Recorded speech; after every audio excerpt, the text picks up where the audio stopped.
The ink on the divorce papers was still wet, glistening under the fluorescent lights of the boardroom.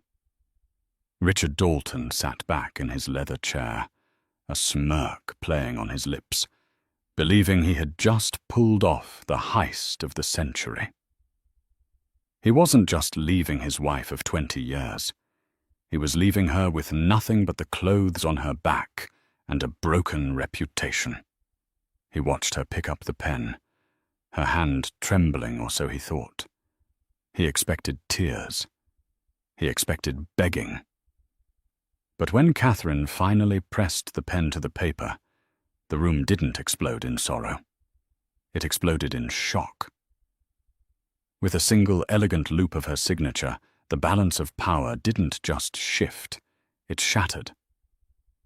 Richard thought he was signing a divorce decree. He didn't realize he was signing over his entire empire. Richard Dalton adjusted the cuffs of his bespoke Brioni suit, staring out from the 45th floor of the Dalton Holloway skyscraper in downtown Chicago. The city looked like a circuit board from up here, a grid of energy that he felt he controlled. At 52, Richard was the epitome of American corporate success. He was handsome in a silver fox sort of way, ruthlessly efficient, and as of this morning, ready to cut the final tether to his past. "Is the paperwork ready, Bradford?" Richard asked, not turning away from the window. Bradford Keynes, a lawyer whose morality was as flexible as his hourly rate, sat at the mahogany conference table. He tapped a manicured finger on the thick stack of documents. "Ironclad Rick. We've leveraged the pre-ENUP from 2004. Since Catherine hasn't been employed in the last 15 years, and considering the emotional distress clauses we've fabricated regarding her, let's call it instability. She'll be lucky to walk away with the summer cottage in Maine, and even that has a lien on it." Richard turned a wolfish grin, spreading across his face. "And the shares, untouchable," Bradford assured him. "The voting rights for Dalton Holloway remain 100% yours. She gets a small alimony stipend for 3 years. Then she's on her own. It's brutal, Rick. Even for me." "It's necessary," Richard corrected, walking over to pour himself a Scotch neat. "Catherine is a ghost, Bradford. She wanders around that empty mansion like a piece of furniture I forgot to sell. She's boring. She's aged. And quite frankly, she doesn't fit the brand anymore." The brand was currently waiting for Richard in a hotel room at the Peninsula. Jessica Reed, 28 years old, sharp as a tack, and possessing the kind of hungry ambition that Richard found intoxicating.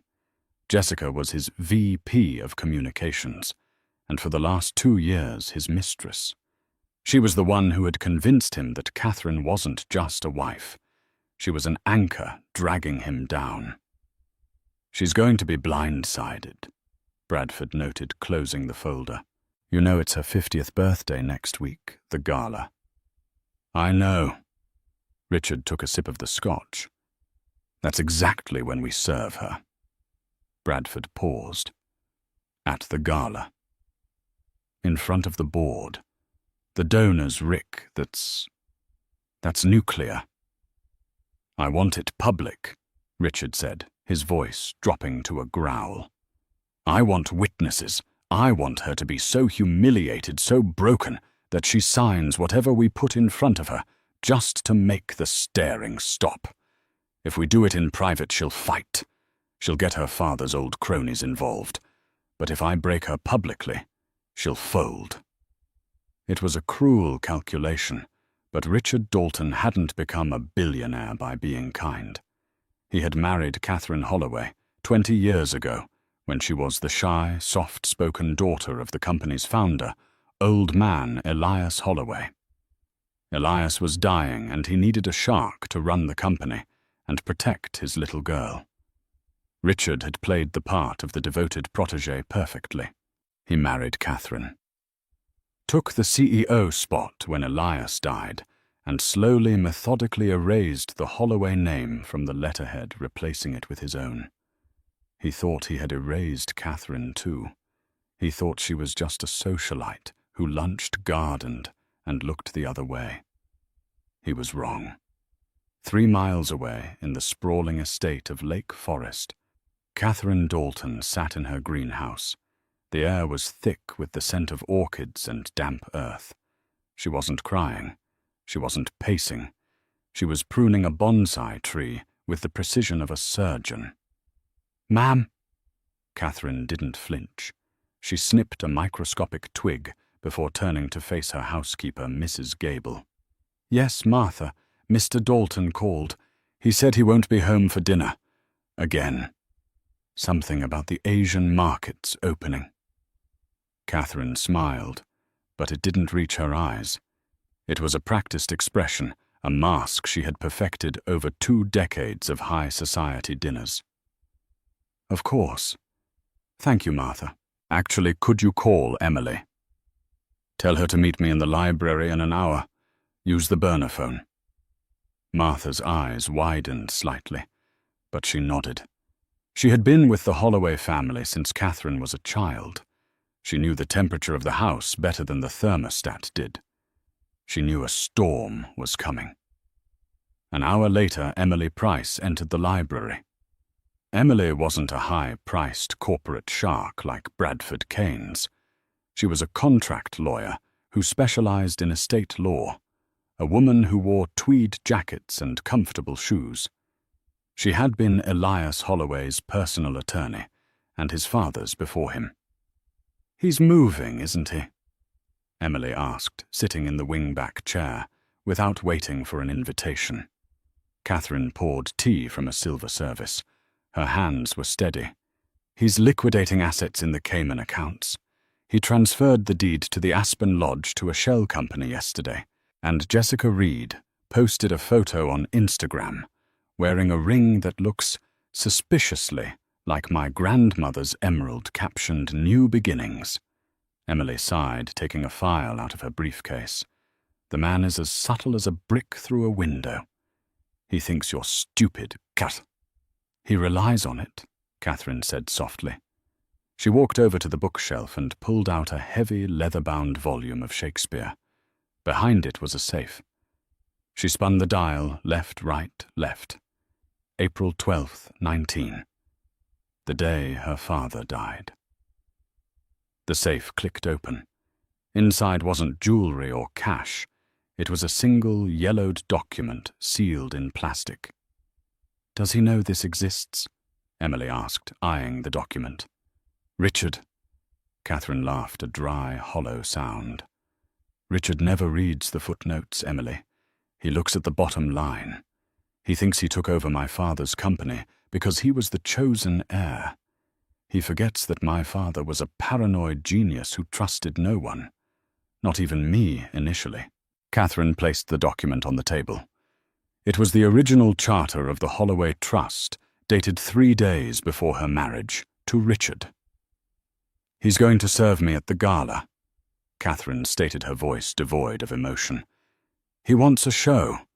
He wants the poor Richard, saddled with a crazy wife narrative to play out in the press." Emily adjusted her glasses. "If he serves you there, and you sign the separation agreement he's drafted, are you sure about the timing?" "The timing has to be perfect," Catherine said, her eyes finally showing a glint of steel. "He needs to believe he has won. He needs to feel the victory in his teeth. Only then will he sign the counter-proposal without reading it properly." "And if he reads it, he won't," Catherine said. "Because I'm going to give him exactly what he wants. I'm going to give him his freedom. I'm just going to change the price tag." The Dalton Holloway Charity Gala was the event of the Chicago social season. The grand ballroom of the Palmer House Hotel was dripping in crystals and gold. 500 of the city's elite were there. Senators, tech moguls, old money families, and the vultures of the press. Richard stood at the center of the room, holding court. He looked magnificent in a tuxedo that cost more than a mid-sized sedan. Beside him, hovering just close enough to signal intimacy, but far enough to maintain plausible deniability, was Jessica Reed. She wore a red dress that was a declaration of war. Catherine arrived 20 minutes late. She wore black. Not a mourning dress, but a sleek architectural velvet gown that hugged her frame and pooled at her feet. She wore the Holloway diamonds, a necklace of staggering weight that had belonged to her great-grandmother. When she entered the room, went quiet. She looked regal, untouchable. Richard's jaw tightened. He had expected her to look frumpy, tired. Instead, she looked like a queen arriving to an execution. "She looks good," Jessica whispered, her voice laced with acid. "She looks like a relic," Richard snapped. He signaled to a man in a cheap grey suit standing near the orchestra pit. The process server. The music swelled. Richard took the microphone. "Ladies and gentlemen, thank you all for coming tonight to support the Arts Initiative. It has been a year of great change for Dalton Holloway.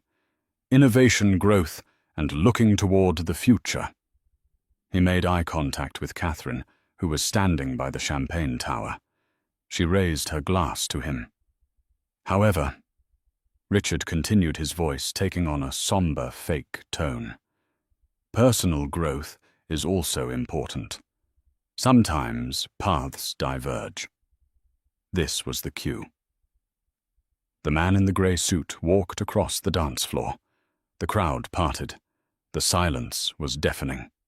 He stopped in front of Catherine. "Catherine Dalton?" the man asked loudly. "Yes," she said, her voice calm.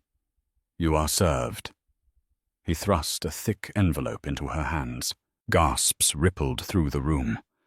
A flashbulb went off, then another.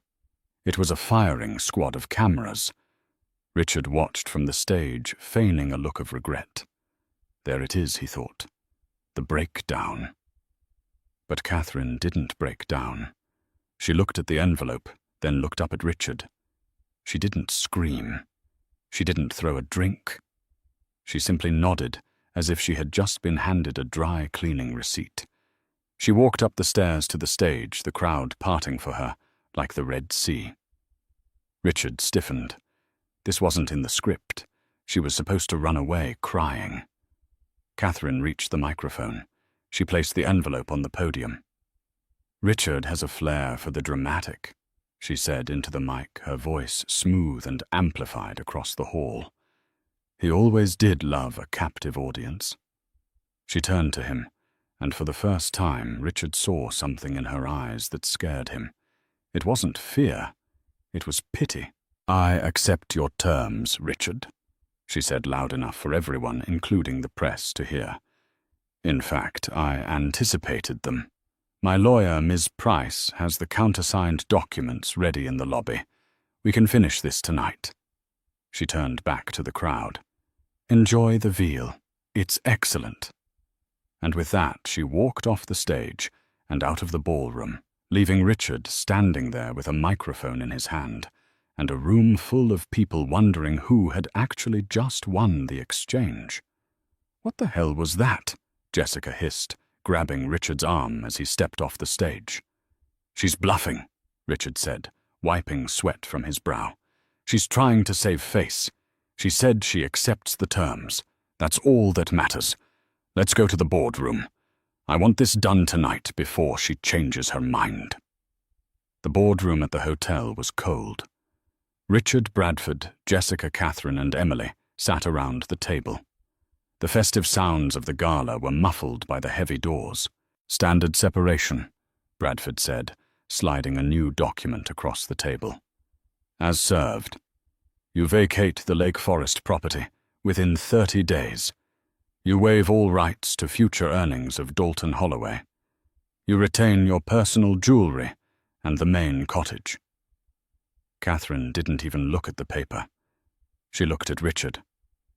"I'll sign it." "Just like that?" Richard asked, suspicious. "No fight for the pension? No alimony negotiation?" "I'm tired, Richard," Catherine said, sounding genuinely exhausted. I just want out. I want to be done with you with her." She gestured vaguely at Jessica. "And with this life. But I have one condition." "Condition?" Bradford bristled. "You're not in a position to make demands, Mrs. Dalton." "It's a small one," Emily interjected, speaking for the first time. She slid a single sheet of paper across the table. It looked old. "Catherine wants to sever all ties, completely. That includes the Holloway Family Administrative Trust. She wants her name removed from it, entirely. She wants you to take full ownership of the trust and its liabilities." Richard frowned. He remembered the Holloway Trust. It was some archaic vehicle Elias had set up to manage the groundskeeping staff and the family mausoleum. It was a nothing entity. "That's it." Richard laughed. "You want me to take over the gardening bills? Fine. I'll take the trust. Put it in the agreement." "It's already there," Emily said, pointing to page 45, paragraph C. "Clause transfer of governance. Richard Dalton assumes full executive control and sole beneficiary status of the Holloway Family Administrative Trust and all assets and clauses contained therein." "Done," Richard said. He grabbed his Mont Blanc pen. "Read it, Rick," Bradford warned lazily. He skimmed the paragraph. "It looks standard.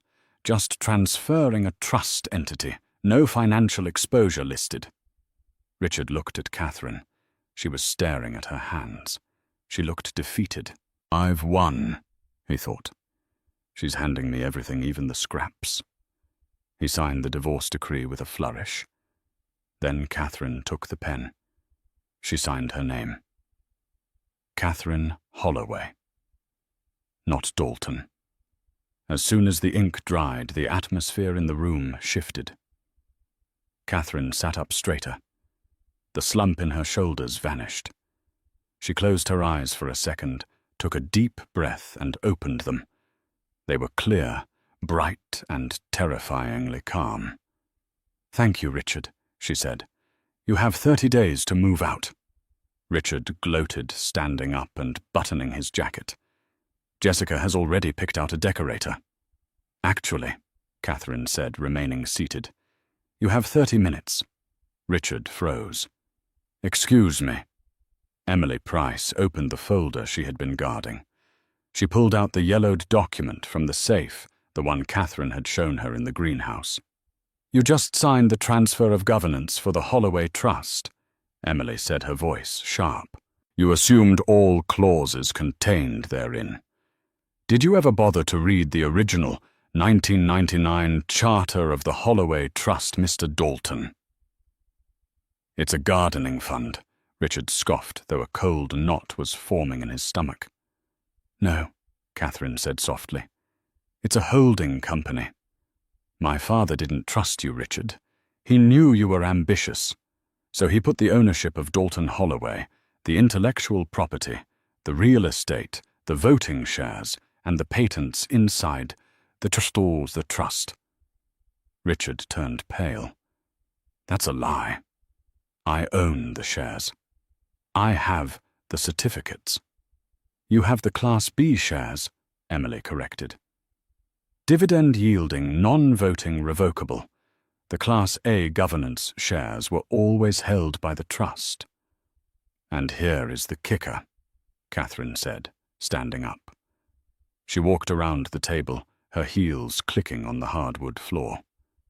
"The trust has a morality clause. My father was a very religious man. The clause states that if the beneficiary of the trust, which is now you, Richard, is proven to have committed adultery or files for divorce without just cause, as defined by the Church, the assets of the trust do not dissolve. They revert," Emily finished, "to the line of blood, meaning the direct biological descendants of Elias Holloway." The room was silent. Jessica looked from Richard to Catherine, her face draining of color. "What does that mean?" Jessica squeaked. Catherine smiled. "It means Richard just signed a document acknowledging he is the beneficiary of the trust. We have the divorce filing he signed proving he initiated the split without just cause. Irreconcilable differences isn't enough for the trust. And we have the proof of his affair. Catherine tossed a flash drive onto the table. Thank you for the Instagram posts, Jessica. They were very helpful. So, Richard whispered, his voice trembling. The company. The trust owns the company, Catherine said. You violated the trust's charter. Therefore, the trust strips you of control. The assets revert to the bloodline. She leaned in close to Richard, her voice a whisper that sounded like a thunderclap. I own it all, Richard. The building we're standing in, the house in Lake Forest, the accounts in the Caymans, even the car you drove here in. It's all mine. The morning after the gala, the sun rose over Chicago, indifferent to the fact that the city's financial landscape had shifted on its axis overnight. Richard Dalton had not slept. He had spent the night in the presidential suite of the hotel, pacing the floor, his phone glued to his ear as he screamed at a rotating cast of junior associates. Bradford Keynes was gone, fired before the appetizers were cleared at the gala. Richard had replaced him with Garrison Ford, a litigator known in legal circles as the Butcher. Ford was a man who didn't care about the law. He cared about loopholes. It's a trust, Richard, not a deity. Ford barked over the speakerphone as Richard chugged his fifth espresso. Trusts can be pierced. We argue coercion. We argue that Catherine abandoned her duties. We argue that the morality clause is archaic and unenforceable in the 21st century. No judge in Illinois is going to strip a CEO of his company because he has a girlfriend. It's not just the company Garrison. Richard snapped, his voice hoarse.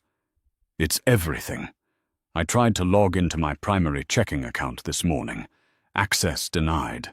I tried to use the corporate jet to fly to New York to meet the investors. The pilot told me he takes orders from the trustee now. She has locked me out. It's a temporary restraining order, essentially. Ford soothed him. We go to court on Monday. We file an emergency injunction to restore your status quo. You walk back into that office on Tuesday. Trust me, trust. Catherine is a housewife. She doesn't have the stomach for a war of attrition. We will bury her in so much paper she'll beg to give you the company back, just to make it stop. Richard wanted to believe him. He needed to believe him. He showered, dressed in a fresh suit that Jessica had retrieved from a boutique downstairs since he couldn't go home, and marched toward the Dalton Holloway Tower. He needed to show strength. He needed to show the employees that he was still the alpha dog. He walked through the revolving doors of the skyscraper that bore his name. The lobby was bustling. Security guards stood by the elevators. Richard strode toward the private elevator bank, his chin held high. He swiped his key card. Beep. Red light. He swiped it again. Beep. Red light. Mr. Dalton. Richard turned. The head of security, a man named Miller, whom Richard had employed for 10 years, stood there. He looked uncomfortable. My card is demagnetized, Miller. Buzz me up. Miller didn't move. He clasped his hands behind his back. I can't do that, sir. Excuse me. Richard's voice rose, echoing in the marble lobby. People stopped walking. Heads turned. The building is currently under the management of the Holloway Trust, Miller said, reciting a script he had clearly been forced to memorize. We have been instructed that Mr. Richard Dalton is no longer an authorized employee. You are on the Do Not Admit list, sir.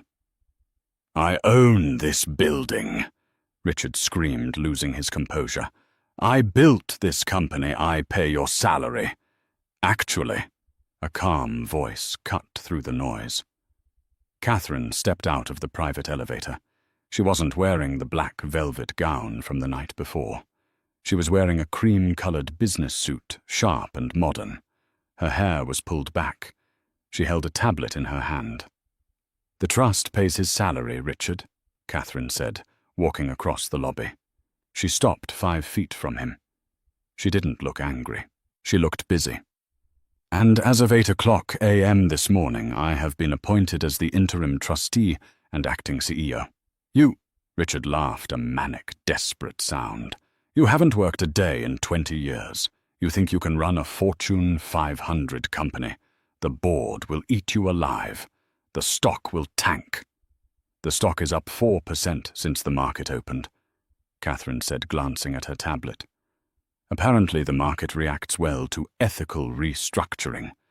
And the board, I had breakfast with them.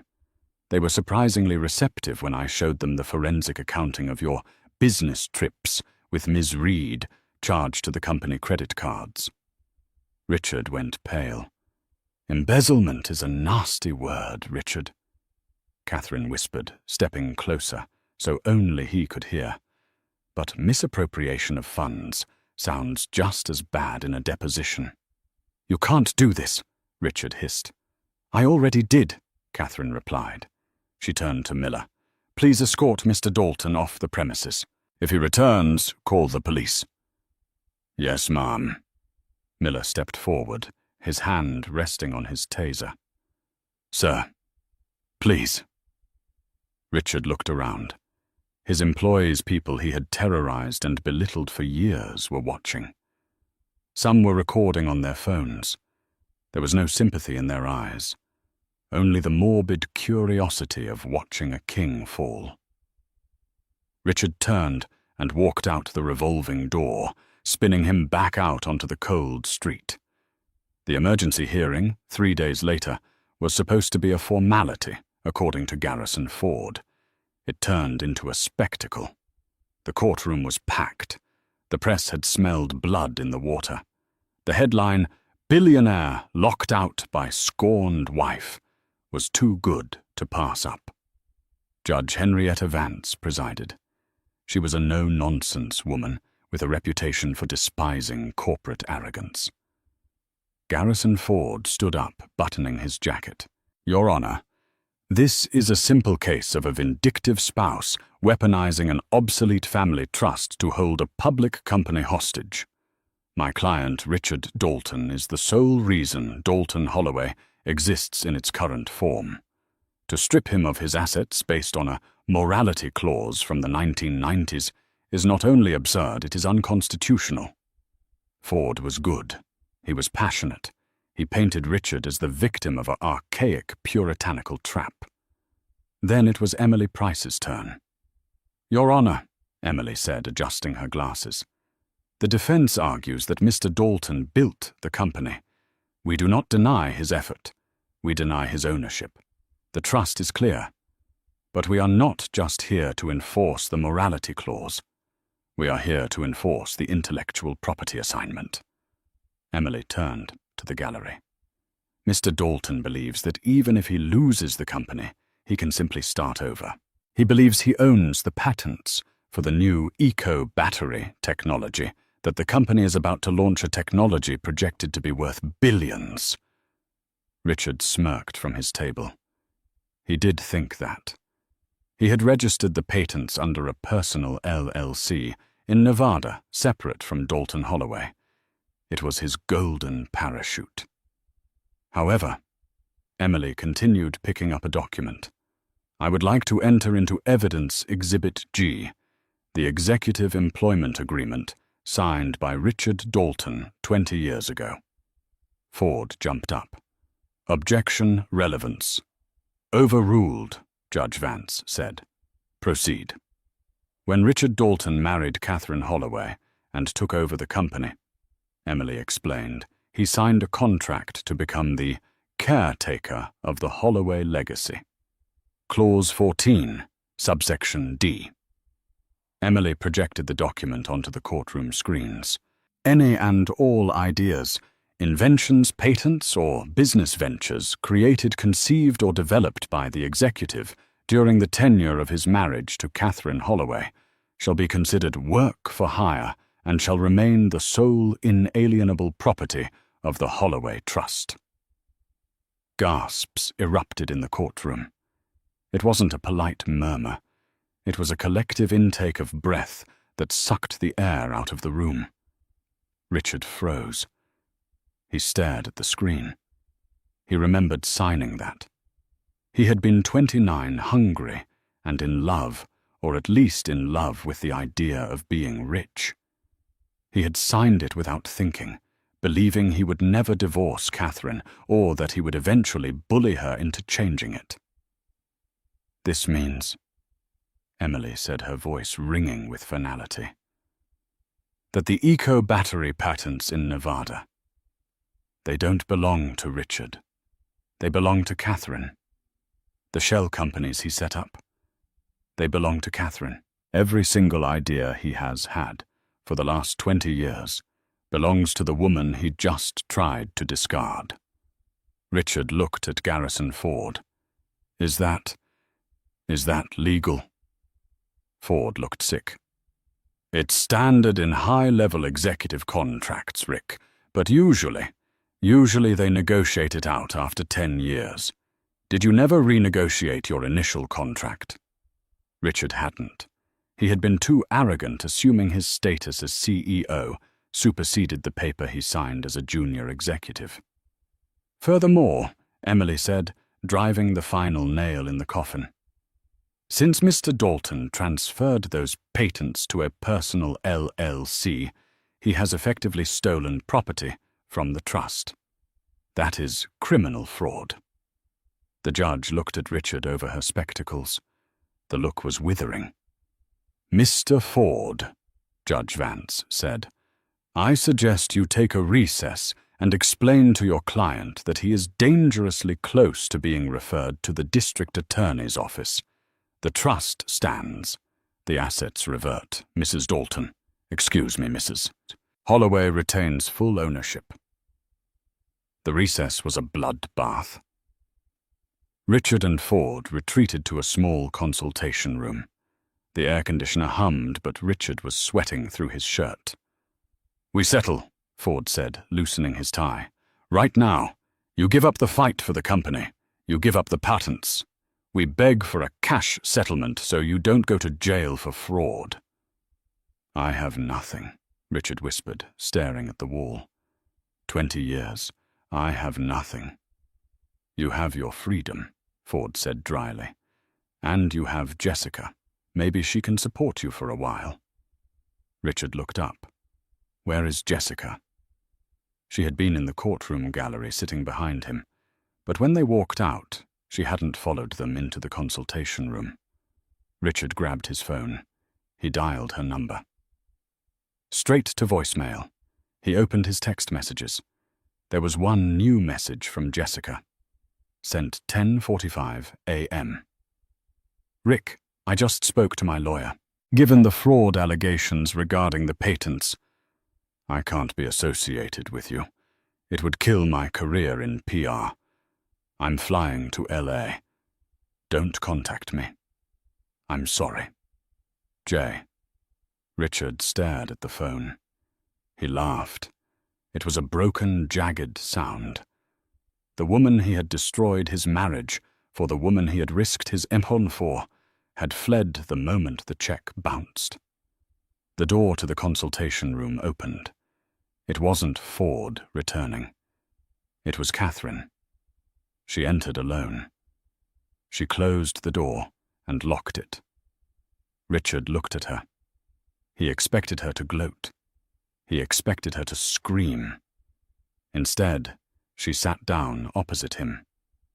She looked calm, composed, and terribly sad. "Why didn't you just ask?" she said quietly. "Ask what?" Richard rasped. "If you were unhappy. If you wanted to leave. Why did you have to try to destroy me? Richard, why did you have to humiliate me?" Richard put his head in his hands. "Because I was afraid of you. I knew if you ever realized your power, You wouldn't need me anymore. I wanted to make sure you were too broken to fight back." "You forgot who raised me," Catherine said. "Elias Holloway was a shark, Richard. But he taught me that the most dangerous shark is the one that stays still until it bites." She slid a piece of paper across the table. "What is this?" "A settlement," Catherine said. "I'm not going to send you to jail, Richard. I don't want the father of my— Well, we never had children, thank God, but I don't want the man I shared my life with rotting in a cell. It's bad for the brand." Richard looked at the paper. It was generous, shockingly generous. It gave him a small apartment in the city paid for. It gave him a monthly stipend enough to live comfortably, but not enough to be a player. And it required him to step down from all public life. "Why?" Richard asked, tears welling in his eyes. "I tried to take everything from you." "Because I'm not you," Catherine said, standing up. "And because the best revenge isn't seeing you suffer. It's seeing you irrelevant. Sign it, Richard, and then disappear." Richard signed. His hand shook. The confident signature from the boardroom was gone, replaced by the scrawl of a beaten man. The transition didn't happen overnight. It was a slow, grinding tectonic shift that reshaped the Chicago skyline. 1 year had passed since the gavel fell in Judge Vance's courtroom. 12 months since the name Dalton was scraped off the bronze placards of the skyscraper on Wacker Drive, replaced by the elegant, understated typography of the Holloway Group. For Catherine, it had been a year of breathless acceleration. For Richard, it had been a year of suffocating stillness. It was a Tuesday morning in late October, the kind of Chicago day where the wind whipped off the lake with the force of a physical blow. Inside the 45th floor boardroom, however, the air was still and scented with fresh lilies. Catherine sat at the head of the table. The heavy mahogany chair once Richard's throne had been replaced. Catherine preferred a sleek, ergonomic Eames chair, something modern, functional, and transparent. "The Q3 projections for the eco-battery division are conservative," Catherine said, her voice cutting through the room. She didn't shout. She didn't need to. When she spoke, the room leaned in. Around the table sat 12 board members. 6 of them were new appointees, women and men from diverse backgrounds, experts in renewable energy and ethical governance. The other 6 were holdovers from Richard's era men in grey suits who still looked at Catherine as if she were a temporary glitch in the system. George Langley, a man who had been Richard's golf partner for 15 years, cleared his throat. He tapped his pen on the table, a nervous tick that Catherine had learned to ignore. "Catherine." Langley started, his tone patronizingly soft. "We all appreciate the enthusiasm behind the Green Initiative. But let's be realistic. The Asian markets are volatile. Richard always said that pivoting away from the core logistics model was suicide. We're exposing the company to unnecessary risk." The room went quiet. The ghost of Richard Dalton had just been invoked. In the early days, this would have silenced Catherine. It would have made her doubt her instincts. Today, she simply took a sip of her sparkling water. "Richard also said that the internet was a fad. In 1998, George," Catherine replied, her eyes locking onto his. A few of the newer board members stifled chuckles. "And Richard leveraged this company's assets to fund personal vanities, leaving us with a debt-to-equity ratio that was frankly embarrassing. My enthusiasm, as you call it, has reduced that debt by 40% in 8 months. She swiped her tablet, projecting a graph onto the smart glass wall. The line was green, and it was climbing steeply. "The eco-battery isn't a risk," she continued, standing up and walking to the window. She looked out at the city she now effectively helped power. It's the future. We secured the government contracts yesterday. The Department of Defense is our primary client as of 8 a.m. this morning. Langley's jaw dropped. The DoD contract. But Richard spent 5 years trying to land that. Richard tried to bribe his way into that contract. Catherine corrected, turning back to face them. I earned it. The sheer efficiency of the Holloway tech speaks for itself. We are no longer a logistics company that dabbles in tech. We are an innovation firm that masters logistics. She placed her hands on the table, leaning forward. Now, if there are no further nostalgic anecdotes about my ex-husband's failed strategies, I'd like to move to the vote on the expansion of the Lake Forest Research Facility. Do I have a motion? So moved, 3 people said in unison. Seconded, Langley mumbled, defeated. As the meeting adjourned and the suits filed out, Emily Price remained. She was no longer just an outside counsel. She was the chief legal officer. She looked tired, but victorious. You eviscerated him, Emily noted, organizing her files. Langley is going to retire within the month. I can feel it. Good, Catherine said, rubbing her temples. I need people who look forward, not backward. Speaking of the past, has the transfer been finalized? Emily paused. She knew what Catherine was asking. Yes, the monthly stipend was deposited into Richard's account this morning. The settlement agreement is fully executed. You don't have to think about him anymore, Cat. Catherine looked at the empty chair at the end of the table. I don't think about him, Emily. I just want to make sure he stays gone. 3 miles north, in a neighborhood that was respectable but far from luxurious, Richard Dalton sat in a booth at a diner called Lou's. The vinyl seat was cracked, pinching his thigh. The coffee in front of him was lukewarm and tasted faintly of dish soap. He wore a suit, but it was one of his older ones, a charcoal grey number that was slightly too large now. He had lost weight.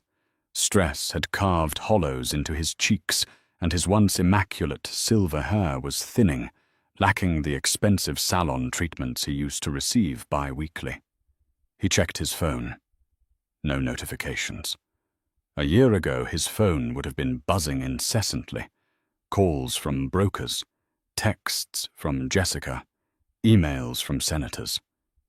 Now the only email he had received today was a generic rejection from a mid-tier consulting firm in Milwaukee.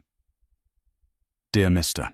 Dalton, while your experience is impressive, we feel your management style does not align with our current company culture. Code for, we know you're toxic, Richard muttered, deleting the email. He picked up the local newspaper left on the table by a previous patron. He usually avoided the news, but the headlines stared up at him, mocking him. Holloway Group shares hit record high after defense deal. There was a picture.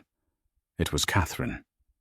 She was wearing a white coat, standing in a high-tech lab, pointing at a prototype. She looked radiant, powerful, younger somehow than she had looked during their entire marriage. Richard felt a bile rise in his throat. That was my deal, he thought. I laid the groundwork for the DoD contacts. I did the networking dinners. She just walked in and signed the paper. He slammed the paper down, startling the waitress. More coffee, hon? She asked, chewing gum. She had no idea who he was. To her, he was just another out-of-work businessman, nursing a $2 refill. No, Richard snapped. Then, catching himself, he lowered his voice. No, thank you. Just the check. He fumbled in his wallet. He had to be careful. The stipend Catherine's lawyers had negotiated, the mercy clause, they called it, was $5,000 a month. To a normal person, it was a livable wage. To Richard Dalton, whose monthly wine budget used to be $10,000, it was poverty. He placed a $5 bill on the table and walked out into the grey drizzle. He had a meeting. It wasn't a job interview. It was worse. He took the bus, a humiliation he still hadn't gotten used to, down to the Loop. He walked 2 blocks to a trendy bistro, where he was meeting the one person who had agreed to see him, Bradford Keynes, his old lawyer, the man who had botched the prenup, or at least that was how Richard chose to remember it. Bradford was already there, sitting at a window table looking flush and happy. He was drinking a Pinot Noir that Richard knew cost $20 a glass. Rick, Bradford waved him over. God, you look rested. It was a lie, and they both knew it. Richard sat down. Cut the crap, Brad. I need a favor. Bradford's smile faltered. Rick, we've been over this. I can't represent you. Conflict of interest plus, well, your reputation is radioactive right now. I don't need representation, Richard hissed, leaning in. I need a contact. I have an idea. A new logistics algorithm. It's better than what Holloway is using. If I can just get in front of some venture capital guys, I can build a competitor. I can crush her. Bradford sighed, putting his wine glass down. He looked at Richard with a mixture of pity and annoyance. Rick, stop. It's over. It's not over. I built that empire. You managed it, Bradford corrected. Elias Holloway built it. Catherine saved it. And you... You're done, Rick. Look, I didn't come here to talk business. I came here to give you a heads up. Professional courtesy. Heads up on what? Bradford gestured toward the door. Don't look now, but Jessica is back in town. Richard's heart hammered against his ribs. Jessica. The woman who had abandoned him the moment the assets were frozen. The woman he still stupidly dreamt about. Does she want to see me? Richard asked, his voice trembling with a pathetic hope. Bradford grimaced. Not exactly. She's engaged, Rick. Richard felt the blood drain from his face. Engaged to who, some influencer? No, Bradford said, taking a long sip of wine. To Marcus Thorne. Richard gripped the edge of the table. Marcus Thorne was Richard's nemesis, the CEO of Thorne Logistics, his biggest rival for the last decade. A man Richard had insulted publicly 12 times. She's with Thorne, Richard whispered. They're getting married next month, at the Four Seasons. It's going to be the wedding of the year. And Rick, she's using the story. She's pitching a memoir. Surviving the Tyrant, My Escape from Richard Dalton. The room spun. It wasn't enough that he had lost his money, his company, and his wife. He was now the villain in someone else's fairy tale. He was the punchline. Richard stood up, his legs shaking. I have to go. Rick, sit down. Have a drink, Bradford called out.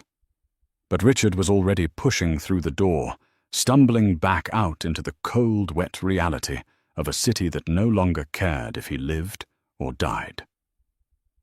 That evening, the atmosphere at the Lake Forest estate was worlds away from Richard's despair.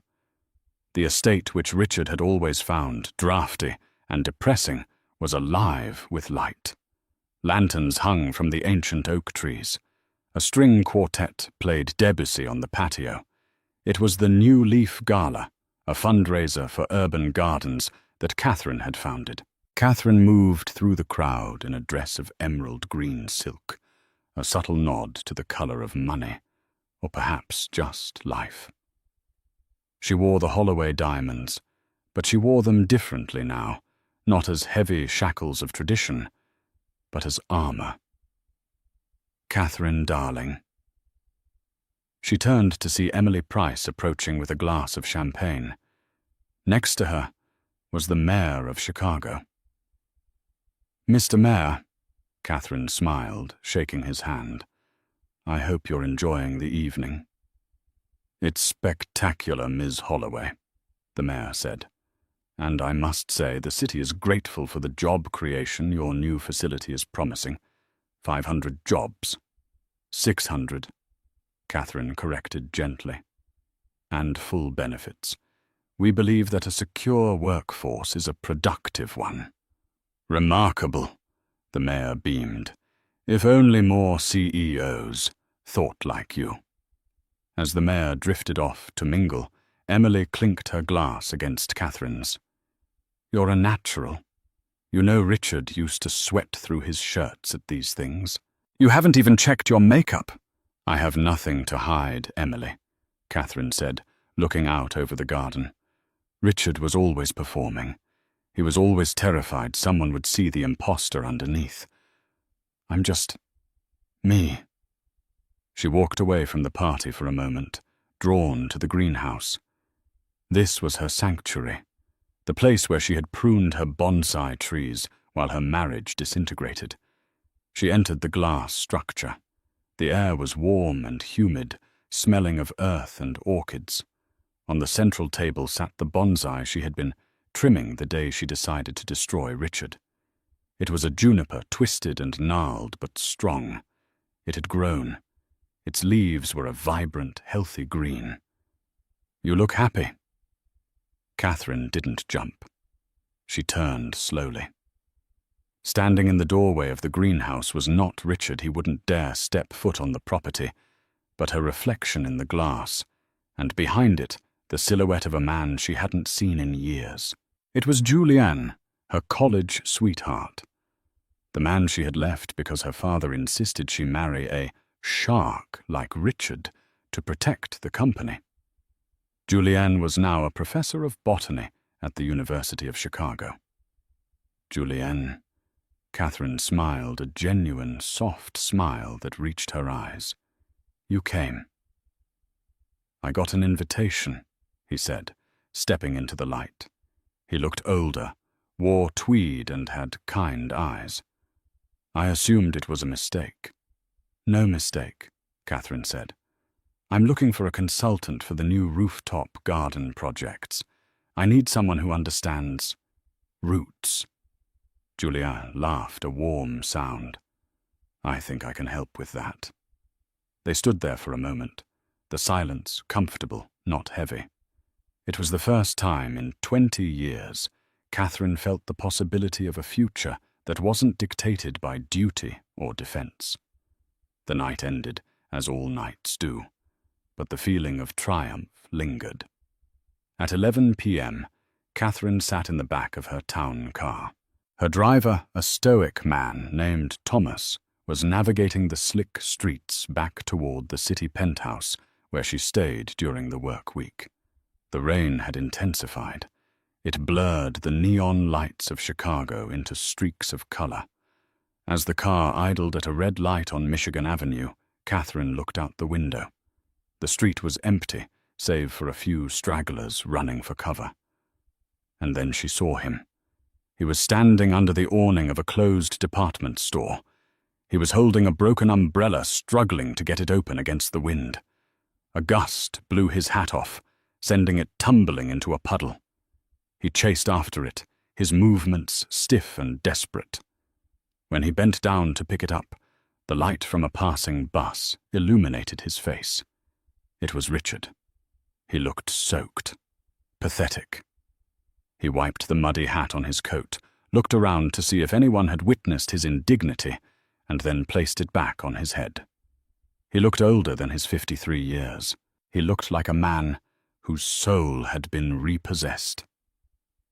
Catherine's hand went to the window switch. For a split second, an old instinct flared, the instinct of the wife. He's cold. I should offer him a ride. I should help him. She watched him shiver. She remembered the nights he had come home late, smelling of Jessica's perfume, and lied to her face. She remembered the sneer in the boardroom when he told her she was nothing. She remembered the way he had looked at her at the gala, like she was a piece of furniture he was throwing out. The light turned green. "Miss Holloway?" Thomas asked, glancing in the rearview mirror. He had seen the man, too. He knew who it was. "Do you want me to stop?" Catherine looked at Richard one last time. He was staring at the ground, defeated, waiting for a bus that would take him to a lonely apartment in a life he hated. He wasn't a monster anymore. He was just a man who had made a bet against the wrong woman. Catherine inhaled. The air in the car smelled of expensive leather and her own lavender perfume. It smelled of freedom. "No, Thomas," Catherine said, her voice steady and final. "Keep driving." She turned away from the window opening, her tablet to review the morning's agenda. The car accelerated smoothly, the tires hissing on the wet pavement, leaving Richard Dalton behind in the rain, a small grey figure disappearing into the rearview mirror, and then into the past. The story of Catherine Holloway isn't just about a divorce. It's about the reclamation of self. Richard Dalton spent 20 years building a fortress of arrogance, never realizing that the foundation Catherine was the only thing holding it up. When she walked away, she didn't just take the money. She took the gravity that held his world together. It's a brutal reminder that in life and business, the person you underestimate is the one who can hurt you the most. Richard thought silence was submission. He learned too late that it was strategy. "What do you think? Did Catherine go too far by taking everything? Or did Richard get exactly what he deserved?" I want to hear your verdict in the comments below. Team Catherine or Team Mercy? If this story kept you on the edge of your seat, please smash that like button. It helps us bring more of these twisted real-life dramas to you.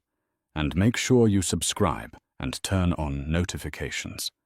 Thanks for watching, stay sharp, and always, always read the fine print.